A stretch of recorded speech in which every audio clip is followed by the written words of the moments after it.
주신 하나님의 말씀 요한복음 4장 46절로 54절의 말씀을 봉독해 드리겠습니다.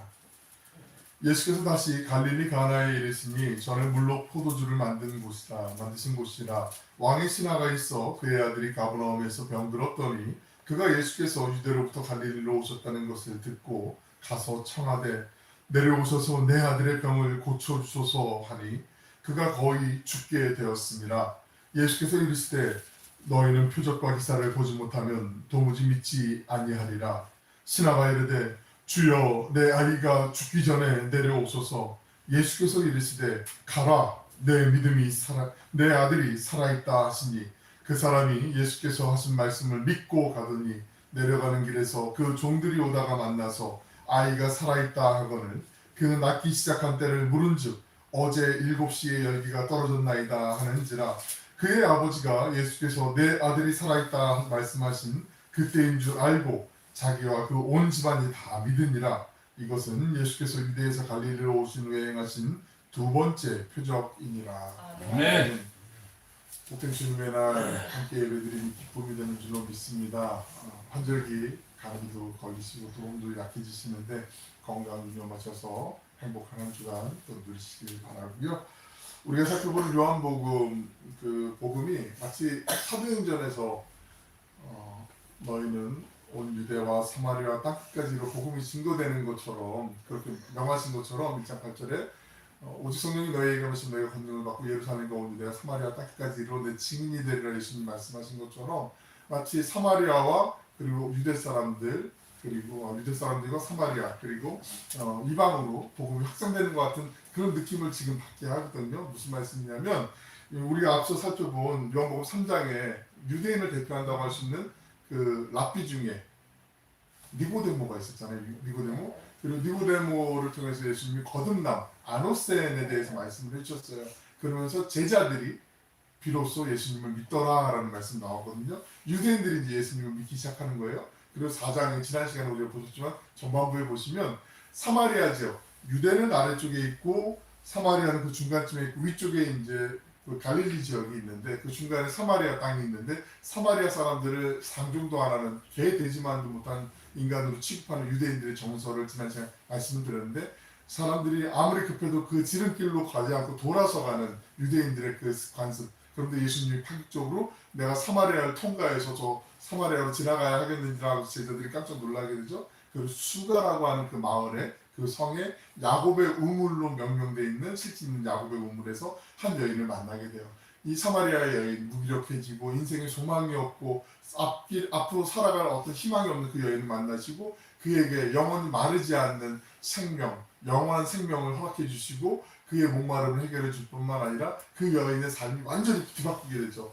예수님을 만나고 나니까 이제는 사람들의 시선을 피해서 한낮에 장렬하는 태양이 비치는 그 12시 정오 무렵에 물을 길러 아무도 오지 않는 그 시간에 해가 동틀 무렵이나 해가 질 때쯤 돼서 사람들이 더위를 피해서 물을 길러 오는 그 우물에 이 여인 혼자 사람들의 시선을 피해서 왔는데 그 여인의 모든 것들을 한 번에 다 해결해 주시고 예수님이 그 영혼의 생명을 불어넣어 주시잖아요.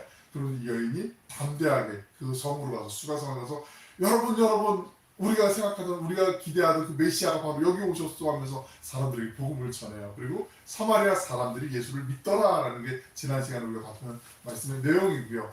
오늘 말씀에 등장하는 사람은 왕의 신하로 설명되어 있는데 그 말씀이 자세하게 설명되어 있지 않지만 대부분의 학자들이 그리고 여러 가지 그 다른 글들을 참고해 보면 이 사람은 이방인이었으면 틀림없어요. 그러니까 복음이 유대인들로부터 사마리아 그리고 이방으로 이렇게 확장되는 것을 우리가 지금 상황에서 볼 수가 있다는 것이요.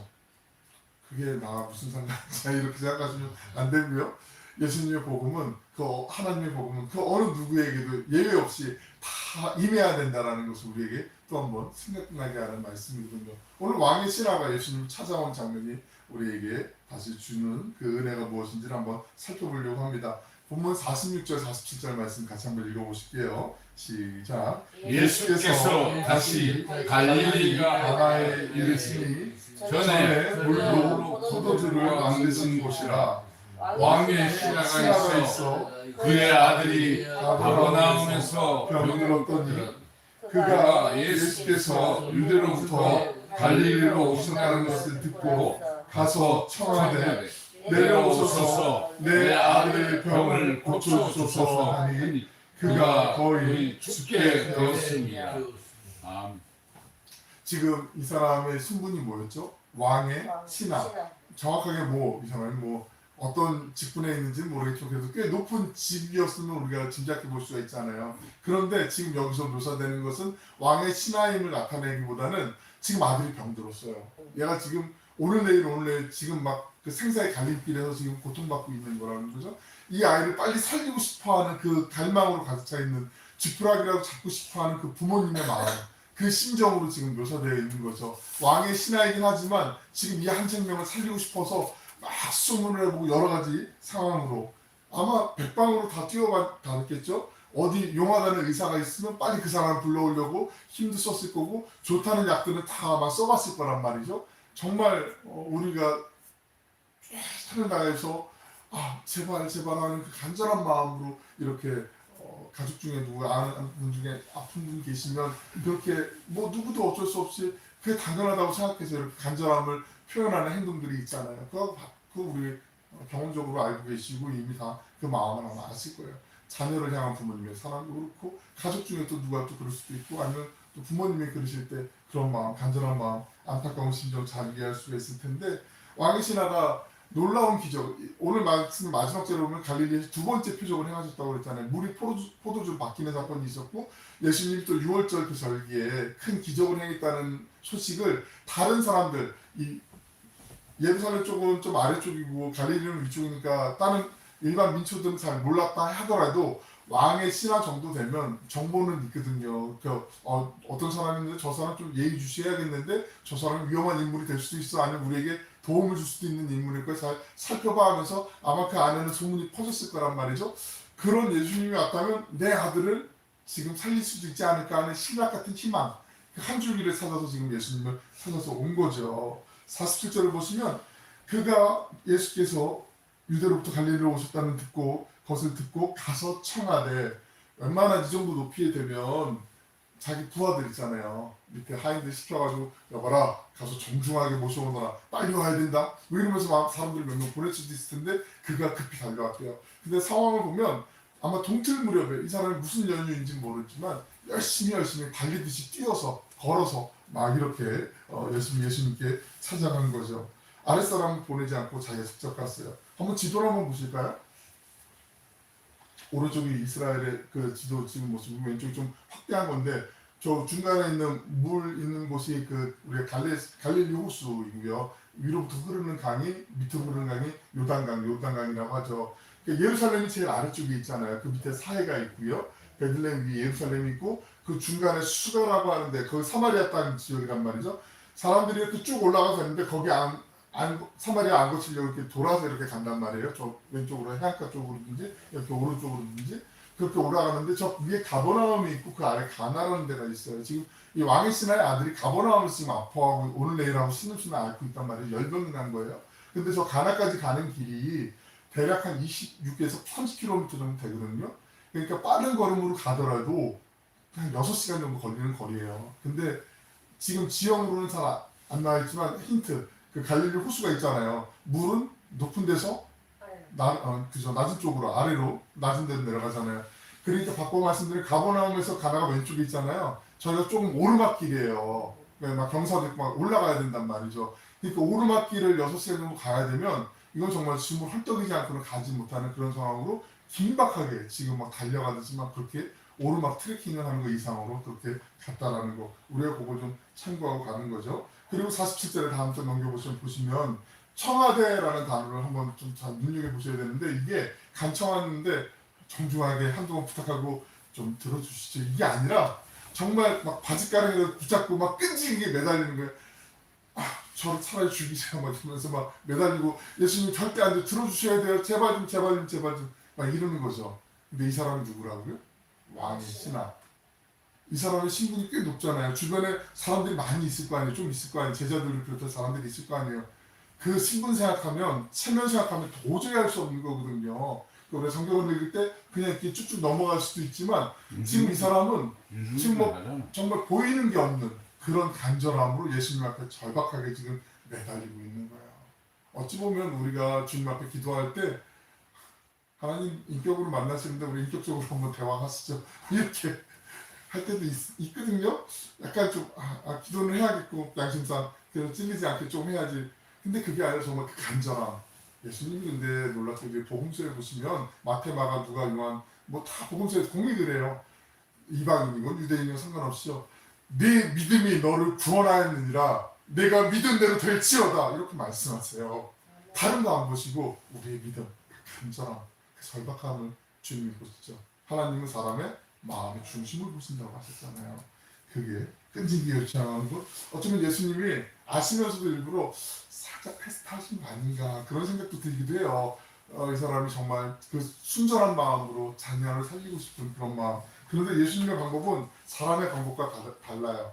우리는 요거 하나만 얘만 살려주면 되는데 자신만 살려주면 돼요라고 생각하는데 예수님은 거기에 플러스를 더 해주신다고요. 오늘 그거를 보는 거니까 그게 핵심이라고 보시면 될 것 같아요. 본문 48절에 있는 말씀. 이 사람은 지금 왕의 신하는 예수님이 빨리 자기랑 같이 가가지고 오셔서 내 아들에게 안수를 해주시든지 뭘 해서 치료를 해줘야 된다고 생각했는데 예수님은 그렇게 말하지 않으시고 48절 보시면 시작. 예수께서 이르시되 너희는 표적과 기사를 보지 못하면 도무지 믿지 아니하리라. 예수님이 한 번 이제 그 약간 테스트하듯이 이렇게 얘기하는 게 이거 자녀를 살려달라고 간절히 간청하는 지금 왕의 신하에게 너무 좀 모질게 말씀하시는 거 아닌가 그런 생각이 살짝 들 수도 있는데 이게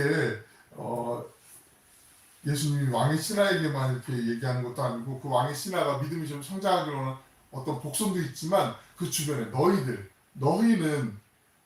표적과 기사를 보지 못하는 그 제자들이나 주변에 있는 사람들 바로 여러분 모두는 어떤 표적이나 기적 같은 일들을 보지 않으면 도무지 믿으려고 하지 않으니까 왜 그러느냐라고 한 번 더 점검하고 가시는 거거든요. 우리도 그렇지 않을 때가 많잖아요. 살면서 물론 우리 일상에서는 보이고 정확하게 두들기고 그리고 가는 게 안전하죠. 돌다리도 두들겨 봐야 된다라는 촉감이 있는 것처럼 일상에서 그런데 신앙은 좀 반대예요. 믿음은 우리가 믿고 난 다음에 깨우쳐지는 게 더 많다고 말씀드렸잖아요. 내가 일단 주저함 없이 주님의 말씀을 그대로 믿는 것, 그 다음에 이해되어지는 폭도 넓어지고 깊어지고 높아지고 그리고 하나님의 그 사랑은 넓어지고 깊어지고 높아진 만큼 우리가 누릴 수 있는 것, 그 신앙의 신비라고도 말씀을 드렸어요. 뭐가 보여야지 믿지 보이지 않는데 어떻게 믿어? 라고 생각하면 늘 언제나 그 자리에 머무를 수밖에 없다라는 거죠. 그러니까 먼저 믿어야 기적을 볼 수 있어요. 기적을 봐야 믿는 게 아니라 믿어야 기적을 볼 수가 있는 거죠. 계속 그 말씀이 나오게 돼요. 근데 우리는 가끔 살면서 저도 그럴 때가 있는 것 같아요. 어떤 특별한 이거 강렬해 너무 강해 이거 내가 도저히 부인할 수가 없어 막 이런 상황이 돼야 주님 감사합니다. 주님의 은혜 찬양합니다. 이럴 때가 생기지 우리 일상을 하루하루 살아가는 이 시간들을 얼마나 감사하면서 사는지를 한번 되돌아볼 필요가 있지 않는가 이 말씀을 준비하면서 저도 그런 반성을 좀 많이 했어요. 하나님이 전환 목자가 되어주셔서 미리 우리의 앞길을 어려움이 있을 때 막아주시고 우리가 엉뚱한 길로 빠지려고 할 때 그 길에 들어가지 못하도록 하나님이 바꿔주시고 이러한 일들이 얼마나 많은지 우리는 모른단 말이죠. 그런데 그 순간순간마다 그 하루하루가 모여서 일상 우리의 시간들이 되었는데 그 하루하루 기적 같은 그 하루하루들을 감사하지 못하고 지나는 게 얼마나 많은가. 제가 한 가지만 예를 들어볼게요. 동경백 31 북이 37 이거 노래 아시죠? 독도놀이터 우리가 동경이 몇 도인지 북이가 몇 도인지 이걸 어떻게 알았겠어요? 그 노래 부르면서 예전에 알았잖아요. 북이 한 37도 이게 서울을 기준으로 해서 37도거든요. 이 37도 기준으로 해서 지구가 자전하는 속도 하루 24시간 돌아가는 속도 이 속도가 얼마나 되는지 혹시 아세요?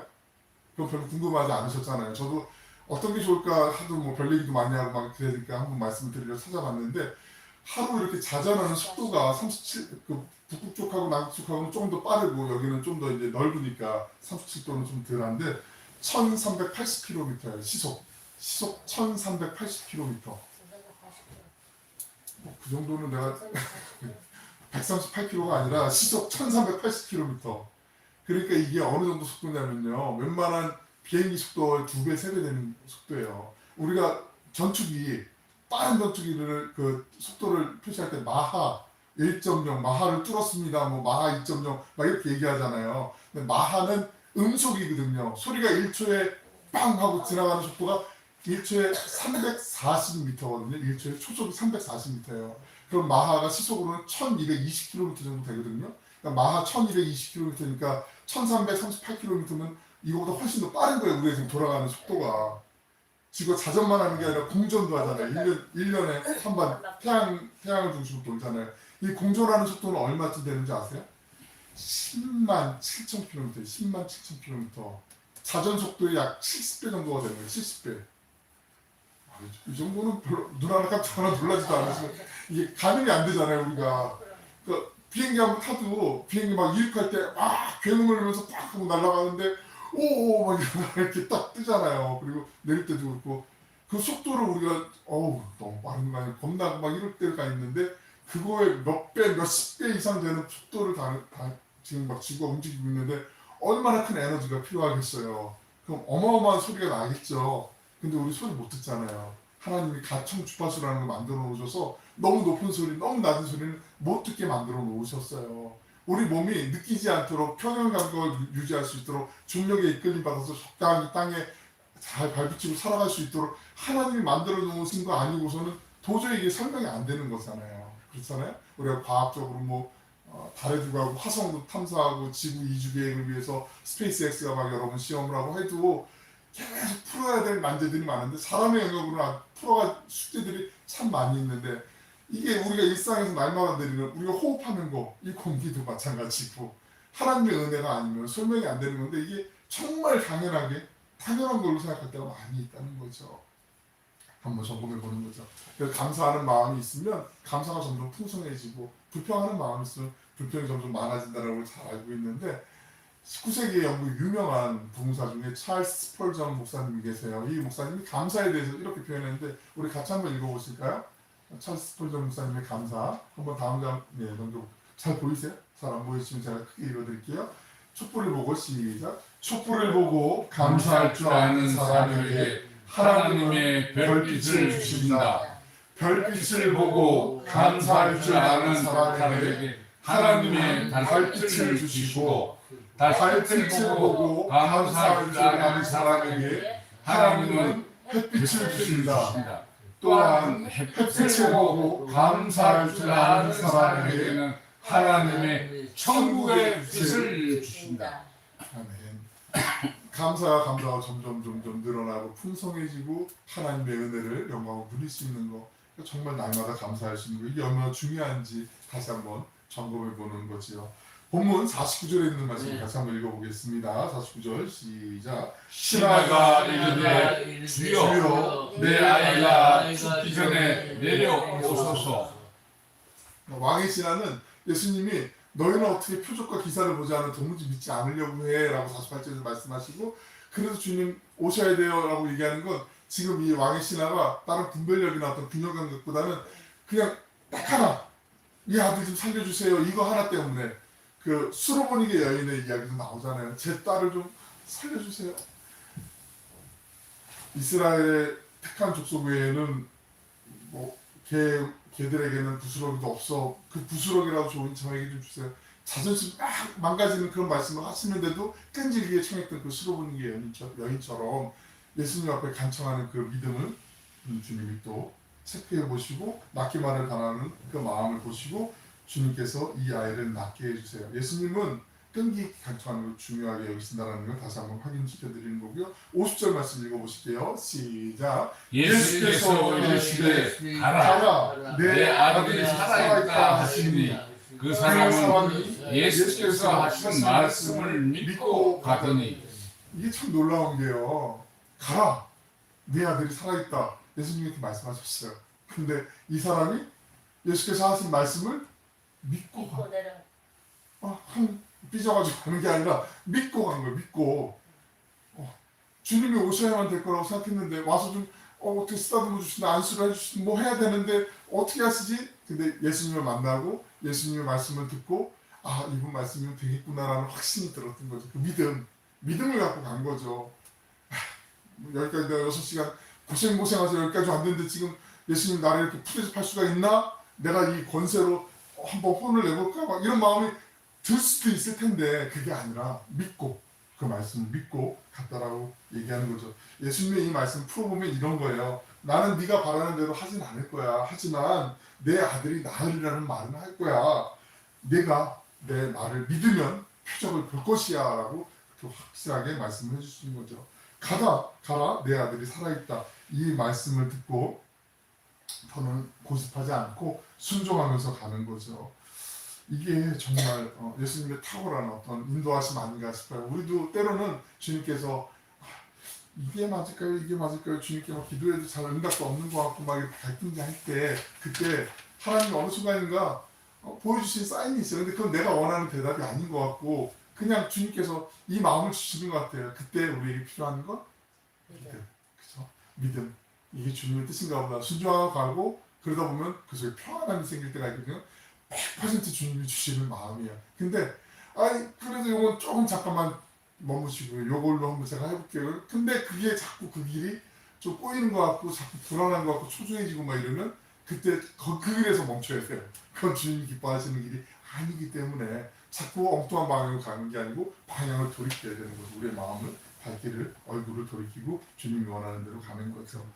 왕의 신하가 그렇게 응답을 하고 반응을 하면서 굳게 믿으면서 아들이 있는 곳으로 다시 이제 가버나움으로 가게 돼요. 50절 하반절에서 그 사람이 예수께서 하신 말씀을 믿고 가더니 라고 말하는데 이게 참 예수님의 제자 가운데 유명한 우리 의심 많은 도마 이렇게 생각할 때가 많이 있어요. 도마가 의심이 정말 많은지 모르겠지만 도마가 그렇잖아요. 예수님이 부활하시고 난 다음에 부활하신 주님을 우리가 만났다라고 얘기하는데 나는 그분의 손에 못자국과 창자리에 그 창자국을 보지 않고는 도무지 믿지 않겠다 얘기했는데 예수님께 도마에게 그런 말씀을 하세요. 네가 나를 본고로 믿느냐 보지 않고 믿는 자는 복되도다 그렇게 말씀하시거든요. 어쩌면 지금 이 왕의 신하가 복된 믿음을 가진 사람이 돼요. 이방인이지만 우리도 그럴 수 있다는 거죠. 보지 않고 믿는 믿음, 예수님을 그냥 맹신하고 다른 거예요. 정말 하나님 말씀이기 때문에 내가 믿는 믿음, 그 믿음을 소중하게 여겨주신다는 거죠. 분별하고 깊이 성찰하면서 주님의 뜻을 기도할 때 하나님 그런 믿음 주세요. 우리 마지막 51절 53절 말씀 천천히 읽어봅니다. 시작. 내려가는 길에서 그 종들이 오다가 만나서 아이가 살아있다 하거늘 그 낳기 시작한 때를 물은 주 어제 7시에 열기가 떨어졌다가 하는지라 그의 아버지가 예수께서 내 아들이 살아있다 말씀하신 그때인 줄 알고 자기와 그 온 집안이 다 믿은지라. 아멘. 그 지금 상황이 무슨 상황인지 그려지시죠? 이 왕의 신하가 아마 새벽녘에 동틀 무렵에 일찍 가버나움에서 그 가나까지 오르막길이라고 말씀드렸잖아요. 한 6시간 걸리는 길 열심히 아마 걸어왔을 거예요. 오면서 예수님을 만났어요. 예수님과 말씀 나누다가 제발 좀 같이 가죠. 좀 제 아들을 살려주시죠 하는데 그때 예수님께서 가라! 네 아들이 살아있다 이렇게 말씀하시는 게 그때가 약 오후 1시쯤 되는 무렵이란 말이죠. 7시라고 얘기했는데 그 52절 보시면 그 다음 페이지 한번 넘겨볼까요? 어제 7시라고 얘기했는데 성경에 나와 있는 시간은 더하기 6을 하면 된다고 말씀드렸잖아요. 그러니까 7 더하기 6은 그 13시니까 오후 1시가 되는 거죠. 오후 1시. 그런데 여기서 우리가 한 가지 참고적으로요. 왜 그럼 어제 7시라고 얘기하냐. 이거 지금 어저께 7시면 우리가 생각하는 저녁 7시가 돼야 되는데 이게 무슨 얘기냐. 성경이 잘못 번역된 거 아니냐라고 생각하시는데 이건 유대인의 시간 계산법을 알면 쉬워요. 우리는 하루가 자정에서부터 이제 0시 시작해갖고 이렇게 쭉 24시가 돌아가잖아요. 유대인들은 해가 질 때부터 오후 6시부터가 새로운 날의 시작이에요. 그러다 보니까 아침에 해 뜰 무렵에 동틀 무렵에 열심히 출발했잖아요. 그리고 오후 7시에 이제 주님을 만난 거예요. 그때 주님의 말씀을 듣고 확신을 받은 거예요. 그러니까 해가 질 무렵이 되면 새날이 밝아오는 거죠. 유대인들은. 우리는 이날 오후 1시였고 지금 저녁 때서 그때 나왔어 오늘이야 오늘 오후 1시야 라고 얘기할 수 있는데 유대인들은 오후 6시가 넘어가면 날이 바뀌기 때문에 어제 7시라고 이렇게 얘기하는 거예요. 유대인의 시간은 해가 질 때부터 하루가 시작이 되고 우리는 자정부터 하루가 시작된다. 그래서 성경의 시간은 더하기 6을 하면 우리가 쓰는 시간하고 똑같다. 요거를 잘 기억하시면 성경에 있는 시간들을 계산할 때 상당히 유익하겠죠. 그래서 제자들이 얘기하는데 예수님과 만나서 낮에 얘기 나눌 때 그 7시 바로 오후 1시에 예수님이 가라 내 아들이 지금 살아있다 말씀하시고 그 시간이 딱 맞아요. 그러니까 집에서는 집안의 식구들이 얘가 어떡하지 열이 내려가질 않네 막 이러는데 갑자기 그 1시 열이 떨어지기 시작하는 거죠. 자초지종을 모르는데 아들이 살아있으니까 막 제자들이 야 빨리 그 가족들이 아마 아내부터 막 얘기했겠죠. 가서 빨리 모셔와 빨리 모셔와 아들이 지금 나왔어 막 그러는데 자초지종은 몰라요. 그때 왕의 신하가 여기 이제 종들을 만나고 가족들을 만나면서 이런 상황을 내가 예수님을 만났는데 예수님께서 가라 내 아들이 살아있다 말씀을 듣고 왔는데 내가 정말 내가 살아있다는 확신을 갖고 왔어 막 그러면서 얘기하는데 그 모든 과정들을 얘기하니까 우리 식으로 얘기하면 간증하니까 그 내가 만난 예수님에 대해서 얘기를 하니까 온 집안이 다 믿은 거예요. 예수님은 이 왕의 신하는 지금 내 아들만 살려주시길 바라는 그 간절한 믿음으로 왔잖아요. 그런데 그게 아니라 예수님은 한번 점검을 해주세요. 너희는 표적과 기사를 보지 않으면 보이지 않으면 절대 믿지 않아. 그건 초보적인 믿음이야. 어린아이 같은 믿음이야. 한번 점검해 주시고 그리고 난 다음에 가라. 가면은 된다. 그럼 믿고 가라. 믿고 따라가라. 조금 믿음이 성장하는 거잖아요. 그리고 나니까 그 다음에 마지막 세 번째 믿음의 성장하고 성숙한 마지막 단계가 뭐예요?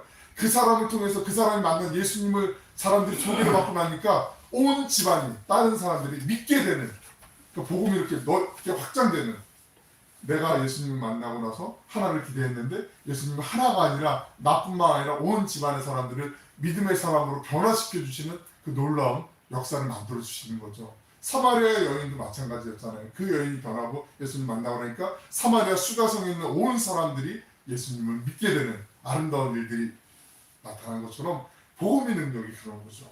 우리의 능력은 제한적이지만 예수님의 능력은 무한하시잖아요.